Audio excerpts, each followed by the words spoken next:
हजारों संतों और गौ भक्त हिंदुओं पर गोली चलाई गई, आंसू गैस के गोले फेंके गए और लाठियां और छड़े चलाई गई।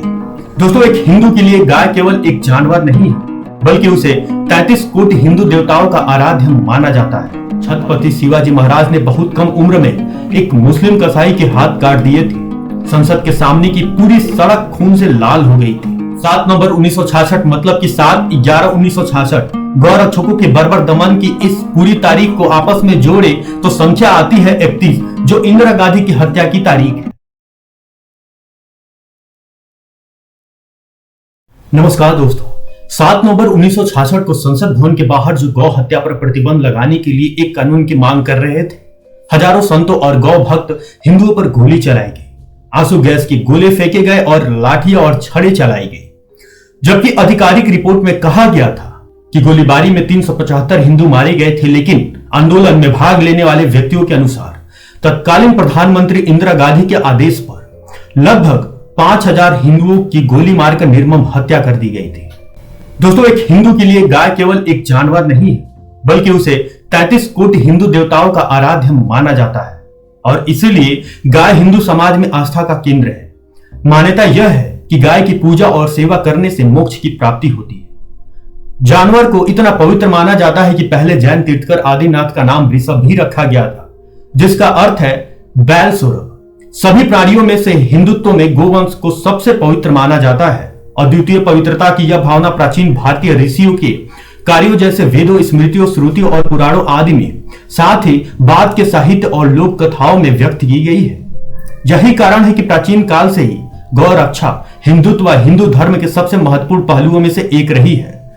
इतिहास बताता है कि मराठा साम्राज्य के संस्थापक छत्रपति शिवाजी महाराज ने बहुत कम उम्र में एक मुस्लिम कसाई के हाथ काट दिए थे, जब उन्होंने कसाई को गोवंश को मारने के लिए घसीटते हुए देखा था। वैदिक हिंदू संस्कृति की रक्षा करने की वही विरासत उनके बेटे संभाजी राजे को दी गई, जिन्होंने 1683 में गाय की हत्या के लिए एक मुस्लिम को फांसी दे दी थी। दोस्तों, इन सब के बावजूद भारत में वध विरोधी हिंदू भक्तों और गौ रक्षकों को हे दृष्टि से देखा जाता है। शायद यही कारण है कि फुरकान खान जैसे बाहरी व्यक्ति हिंदू धर्म का मजाक उड़ाने के लिए गोमूत्र पर अभद्र टिप्पणी करने के बाद बच निकलता है, और आईपीएस अधिकारी असलम खान जैसे लोग हिंदू धर्म का मजाक उड़ाने के लिए गोमूत्र का उपहास करने के बाद स्वतंत्र रूप से घूमते हैं। यह उदासीनता कोई नई बात नहीं है। उदारवादी समूह के लिए संकट के समय किसी हिंदू से निपटने के लिए गाय पर चुटकुले सबसे सरल तरीका रहे हैं। जब भी उन्हें लगता है कि वे किसी हिंदू के साथ बहस में हार रहे हैं, तो वे तुरंत या तो गोमूत्र का सहारा लेते हैं या फिर गौ भक्त, गौमूत्र या गौ रक्षक जैसे घीटे पीटे शब्दों का सहारा लेते हैं। हालांकि यह कोई हाल के समय का मुद्दा नहीं है, वस्तुतः यह स्वतंत्र भारत की एक चिर अस्थायी समस्या रही है। दोस्तों, इसी कड़ी में 53 साल पहले 1966 में हिंदू संगठनों ने भारत के संविधान में निहित गाय के वध पर प्रतिबंध लगाने की मांग को लेकर आंदोलन किया था, और इस आंदोलन में ऐसा नरसंहार हुआ कि हमारे संत और अन्य गो भक्त 7 नवंबर 1966 को काला दिवस मनाते हैं। उस दिन गोपाष्टमी थी।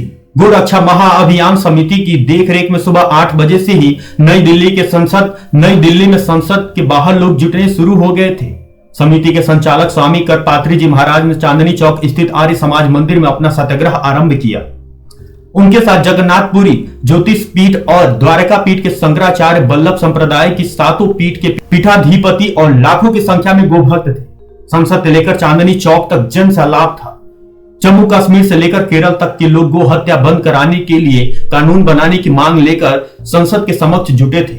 उन दिनों इंदिरा गांधी प्रधानमंत्री थे और गुलजारी लाल नंदा गृह मंत्री। गो हत्या रोकने के लिए इंदिरा गांधी सरकार केवल आश्वासन दे रही थी, ठोस कदम नहीं उठा रही थी। सरकार के झूठे वायदों से उकताकर संत समाज ने संसद के बाहर प्रदर्शन करने का निर्णय लिया था। दोपहर 1 बजे जुलूस संसद भवन पहुंच गया और संतों के भाषण शुरू हो गए। करीब 3 बजे का समय होगा जब आर्य समाज के स्वामी रामेश्वरानंद भाषण देने के लिए खड़े हुए। उन्होंने कहा, यह सरकार बहरी है, यह गो हत्या को रोकने के लिए कोई भी ठोस कदम नहीं उठाएगी, इसे झकझोरना होगा। इतना सुनना था कि गो भक्त हरकत में आ गए। उन्होंने संसद भवन को घेर लिया। पुलिसकर्मी पहले से ही लाठी बंदूक के साथ तैनात थे। पुलिस ने लाठी चलाना और अश्रु गैस छोड़ना शुरू कर दिया। भीड़ और आक्रामक हो गई। इतने में अंदर से गोली चलाने का आदेश हुआ और पुलिस ने भीड़ पर गोलीबारी शुरू कर दी। संसद के सामने की पूरी सड़क खून से लाल हो गई थी। लोग मर रहे थे, एक दूसरे के शरीर पर गिर रहे थे, पर गोलीबारी जारी थी। प्रत्यक्षदर्शियों का कहना है कि कम से कम 5,000 गोभक्त मारे गए थे।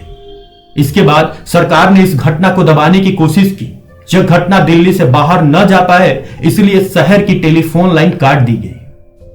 ट्रक बुलाकर मृत घायल जिंदा सभी को उसमें ठूसा जाने लगा। जिन घायलों के बचने की संभावना थी, उनकी भी ट्रक में लाशों के नीचे दबकर मौत हो गई। पूरी दिल्ली में कर्फ्यू कर दिया गया और संतों को तिहाड़ जेल भेज दिया गया। केवल शंकराचार्य को छोड़कर अन्य सभी संतों को तिहाड़ जेल में डाल दिया गया था। करपात्री जी महाराज ने जेल से सत्याग्रह शुरू कर दिया। उनके ओजस्वी भाषणों से जेल गूंजने लगी। उस समय जेल में करीब 50,000 लोगों को बंद किया गया था। उसमें नागा साधु भी थे। नागा साधु छत के नीचे नहीं रहते, इसलिए उन्होंने तिहाड़ जेल के आंगन में ही अपना डेरा जमा लिया। लेकिन ठंड बहुत थी। साधुओं ने लकड़ी के सामान को तोड़कर जलाना शुरू किया। उधर इंदिरा गांधी ने गुलजारी लाल नंदा पर इस गोलीकांड की जिम्मेदारी डालते हुए उनसे गृह मंत्री पद छोड़ने को कहा। उनकी जगह यशवंत राय बलवंत राय चौहान को गृह मंत्री बना दिया गया। पद संभालते ही चौहान खुद तिहाड़ जेल गए और उन्होंने नागा साधुओं को आश्वासन दिया कि उनके अलाव के लिए लकड़ी की व्यवस्था की जा रही है। जब लकड़ी से भरे ट्रक जेल के अंदर पहुंचे, तब साधु शांत हुए। लगभग 1 महीने बाद लोगों को जेल से छोड़ा गया। जेल से निकलकर भी करपात्री जी सत्याग्रह करते रहे। पुरी के शंकराचार्य और प्रभुदत्त ब्रह्मचारी जी का आमरण अनशन कई महीनों तक चला। बाद में सरकार ने इस आंदोलन को समाप्त करने के लिए छल का सहारा लिया। श्री चौहान ने करपत्री जी से भेंट की और उन्हें भरोसा दिलाया कि अगले संसद सत्र में गो हत्या बंदी कानून के लिए अध्यादेश लाया जाएगा और इसे कानून बना दिया जाएगा। लेकिन देश का दुर्भाग्य देखिए, आज भी इतने वर्ष बाद भी गो हत्या बंदी कानून को अखिल भारतीय स्वरूप नहीं मिला है। और यही नहीं दोस्तों, यह भी कहा जाता है कि इस नृशंस हत्याकांड के बाद करपात्री जी महाराज ने तब इंदिरा गांधी को साफ दे दिया था कि जैसे उन्होंने साधुओं पर फायरिंग कराई है, ठीक ऐसा ही उनका भी हाल होगा। यह साफ उन्होंने संसद भवन के बाहर साधु संतों की लाशों उठाते हुए दिया था। वह इस घटना के बाद अवसाद में चले गए थे। और यही नहीं, गोरखपुर में छपने वाली मासिक पत्रिका कल्याण में इस घटना के बारे में छपा था। पत्रिका में करपात्री महाराज के हवाले से इंदिरा गांधी के लिए छपा था, मुझे इस बात का दुख नहीं कि तूने निर्दोष साधुओं की हत्या करवाई, बल्कि तूने गो हत्या करने वालों को छूट देकर पाप किया है। यह माफी के लायक नहीं है। गोपाष्टमी के दिन ही तेरे वंश का नाश होगा। स्वामी करपात्री महाराज का नाम हर नारायण ओझा था। दीक्षा के बाद उनका नाम हरिंद्रनाथ सरस्वती पड़ा, लेकिन वह मशहूर हुए करपात्री नाम से। वह अपनी अंजलि का इस्तेमाल खाने पीने के लिए करते थे, इसलिए वह करपात्री के नाम से प्रसिद्ध हुए। ज्योति मठ के शंकराचार्य स्वामी ब्रह्मानंद सरस्वती के शिष्य करपात्री को धर्म सम्राट की उपाधि भी दी गई थी। दोस्तों, ज्ञात रहे कि हिंदू धर्म में गाय को मां समान माना जाता है। शास्त्रों में गोपाष्टमी पर्व पर गायों की विशेष पूजा करने का विधान निर्मित किया गया है। गोपाष्टमी कार्तिक माह के शुक्ल पक्ष की अष्टमी तिथि को मनाई जाती है। इसे करपात्री जी के श्राप से नहीं भी जोड़े तो यह तो सत्य है कि श्रीमती इंदिरा गांधी, उनके पुत्र संजय गांधी और राजीव गांधी की अकाल मौत हुई थी। श्रीमती गांधी जहां अपने ही अंगरक्षकों की गोली से मारी गई, वहीं संजय की एक विमान दुर्घटना में मौत हुई थी, जबकि राजीव गांधी लिट्टे द्वारा किए गए धमाकों से मारे गए थे। मैंने इस विषय पर विस्तृत खोज करी। यह तो हर जगह पुष्टि हुई कि 7 नवंबर 1966 को संसद पर हमले के फलस्वरूप साधु संत मारे गए, पर कहीं भी यह पुख्ता नहीं हो पाया कि 7 नवंबर 1966 को असल मृतक संख्या क्या थी। यह 10 से लेकर बढ़ते बढ़ते 250 तो कहीं कहीं बहुत हजारों में थे। सरकारी आंकड़े कहीं भी 250 से ज्यादा नहीं था। संख्या को लेकर तमाम तरह के दावे सोशल मीडिया पर भी दिखाई दिए। बहुत जगह लिखा गया कि इस दिन गोपाष्टमी थी। मैंने निजी तौर पर पंचांग देखा तो गोपाष्टमी 7 नवंबर 1966 को ना होकर 20 नवंबर 1966 को थी, जिस दिन से देश के प्रमुख संतों द्वारा गोवध को रोकने के लिए और पुलिस द्वारा संतों पर हमले के विरोध के लिए अनशन शुरू किया गया था। दोस्तों, इसे आप जरूर संयोग मान सकते हैं कि इंदिरा गांधी की हत्या 31 अक्टूबर 1984 को हुई और उस दिन सही में गोपाष्टमी थी। इसकी पुष्टि के लिए अक्टूबर 1984 का कैलेंडर देख सकते हैं। संजय गांधी की विमान दुर्घटना में मृत्यु 23 जून 1980 को हुई थी। उस दिन दसवीं थी। उस समय संजय की उम्र महज 33 वर्ष थी। राजीव गांधी की हत्या 21 मई 1991 को हुई थी और उस दिन अष्टमी थी। गोपाष्टमी नहीं पर अष्टमी थी। तीनों ही असामान्य और अचानक मृत्यु को प्राप्त हुए।